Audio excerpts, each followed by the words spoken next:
BJP నేత కంది శ్రీనివాసరెడ్డి కార్యాలయం ప్రజాసేవా భవనంలో అంబేద్కర్ 132వ జయంతి వేడుకలు ఘనంగా నిర్వహించారు.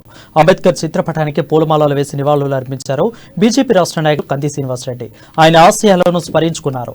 బడుగు బలహీన వర్గాల అభ్యున్నతికి ఆయన చేసిన కృషి మరవలేనిదన్నారు. మహనీయుడు డాక్టర్ బిఆర్ అంబేద్కర్ ఆశయాలను నెరవేర్చాల్సిన బాధ్యత ప్రతి ఒక్కరిపై ఉందని సూచించారు.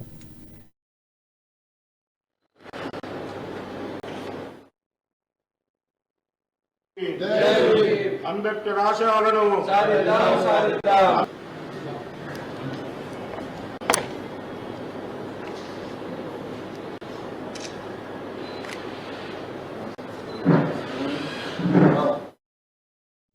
రాజ్యాంగ నిర్మాత డాక్టర్ బిఆర్ అంబేద్కర్ పోరాటం నేటి సమాజానికి మార్గదర్శిగా నిలిచాయని బీజేపీ ఎంపీ స్వయం బాబు అన్నారు.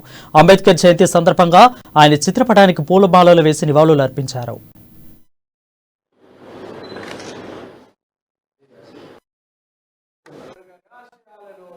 ఆదిలాబాద్ ప్రజాసేవా భవన్లో అంబేద్కర్ మహనీయుడు బాబాసాహెబ్ అంబేద్కర్ 132వ జయంతి వేడుకలు ఘనంగా జరుగుతున్నాయి. బీజేపీ రాష్ట్ర నాయకులు కంది శ్రీనివాసరెడ్డితో పాటు మరికొంతమంది నాయకులు గిమ్మ సంతోషరావు, తర్వాత అలాగే ఓబీసీ మోర్చా రాష్ట్ర కార్యవర్గ సభ్యులు నాగర్కర్ శంకర్, ఇతర జైనత్ నుంచి వచ్చినటువంటి నాయకులు కూడా అందరూ కూడా ఇక్కడికి ప్రజాసేవా భవన్కి వచ్చేసి అంబేద్కర్ కి ఘన నివాళులు అర్పిస్తున్నారు. మనతో పాటు ఆ నాయకులు ఉన్నారు. మరి వారి సేవల్ని ఎలా కొనియాడుతున్నారో వారి మాటల్లోనే విందాం. అంబేద్కర్ మహనీయుని యొక్క సేవల్ని ఎలా కొనియాడతారు? మొదటిగా డాక్టర్ బిఆర్ అంబేద్కర్ గారి 132వ జయంతి సందర్భంగా ప్రజలందరికీ ఈ జయంతి ఉత్సవ శుభాకాంక్షలు. చాలా సంతోషం. అప్పటి బరోడా సంస్థానం ఇచ్చినటువంటి స్కాలర్షిప్ తోని విదేశాలకు వెళ్ళి చదువుకొని బ్రిటిష్ రాజ్యాంగమే కాకుండా Latin American, European countries, Europe దేశాల రాజ్యాంగాలను మన భారతదేశం రాజ్యాంగము ప్రపంచంలోనే అతిపెద్ద లిఖిత రాజ్యాంగం. కనుక అంబేద్కర్ గారు ఏ ఆశయాలతోనైతే ఆ రాజ్యాంగాన్ని రాశారో దాంట్లో కొంతవరకే లక్ష్యాలు సాధించగలిగినాము. ఇంకా అనేక మిగులుబాటు అంటే అనేక లక్ష్యాలు మిగిలిపోయినాయి. దానికి అంబేద్కర్ గారు అప్పుడో చెప్పారు, నేను ఇంత పెద్ద రాజ్యాంగం రాస్తున్నాం కానీ పరిపాలన వ్యవస్థలో అంటే అడ్మినిస్ట్రేషన్ వ్యవస్థలో, కార్యనిర్వాహక వ్యవస్థలో లోపాలున్నంత వరకు ఈ రాజ్యాంగం యొక్క సంక్షేమ ఫలాలు పేదలకు, బడుగు బలహీన వర్గాలకు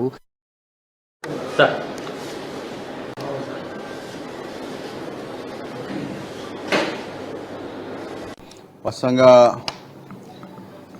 భారతదేశానికి స్వాతంత్రం వచ్చి 75 సంవత్సరాలు అయిన తర్వాత మిగతా ప్రతిపక్ష పార్టీలన్నీ కూడా ఏమనుకున్నాయంటే భారతీయ జనతా పార్టీ వాళ్ళు అంబేద్కర్ జయంతులు జరపరు అనే విధంగా ప్రచారం చేయడం జరిగింది.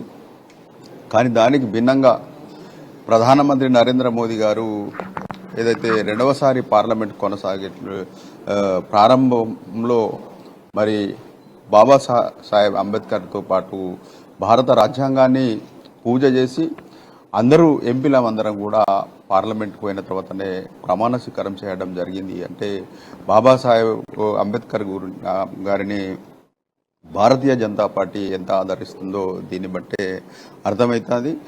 కాబట్టి ఏది ఏమైనా బాబాసాహెబ్ అంబేద్కర్ చేసిన వారి ఆశలు ఏవైతున్నాయో ఆ ఆశలన్నీ నెరవేరాలంటే వారి లక్ష్యం ఏదైతున్నదో అది సాగాలంటే ఖచ్చితంగా వారి బాటలో నడవాల్సిన అవసరం ఉన్నది ప్రతి ఒక్క భారతీయునికి.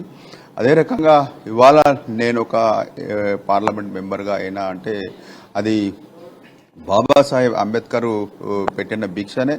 అట్లా అందరు కూడా రిజర్వేషన్